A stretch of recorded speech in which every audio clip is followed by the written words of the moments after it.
ಆತ್ಮೀಯ ಯಚ್ 16 ನ್ಯೂಸ್ ಅಥವಾ ಹೇ ಸೀತಾರಾಮ್ಗೆ ಸ್ವಾಗತ. ನಾನು ನಿಮ್ಮವ MI ಅಥವಾ ಮಲ್ಲಪ್ಪ ಜೋತಾವರ್.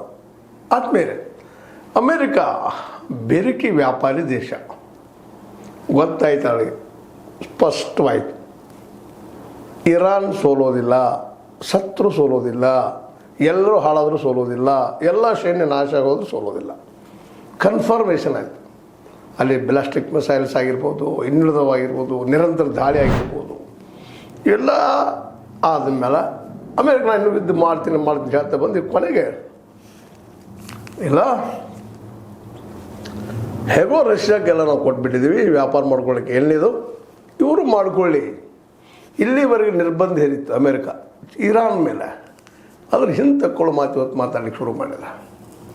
ಅದೇ ಕಾಲಕ್ಕೆ ಇಸ್ರೇಲ್ಗೆ ಸುಮ್ಮನೆ ಇರಬೇಕಪ್ಪ, ಆ ನ್ಯಾಚುರಲ್ ಗ್ಯಾಸ್ ದಾಳಿ ಮಾಡಿ ತಪ್ಪು ಅಂತೇಳಿ ಒಪ್ಕೊಳ್ತು ಇಸ್ರೇಲ್. ಯಾಕಂದ್ರೆ ಅಮೇರಿಕೆಯ ಬಲದ ಮೇಲೆ ಇಸ್ರೇಲ್ ಜಿಗಿದಾಡುವಂಥದ್ದು. ಇವತ್ತು ಅದು ಒಪ್ಕೊಳ್ತು. ಅದು ಇದ್ರಾಂತೇನೋ ಇನ್ನು ಯುದ್ಧ ಮಾಡಿದರೆ ನಾಶ ನಮ್ಮದು. ಯಾಕಂದ್ರೆ ಅವರೆಲ್ಲ ನಾಶ ತಯಾರಾಗಿಬಿಟ್ಟಿದ್ದಾರೆ ಇರಾನಿಯನ್ಸ್.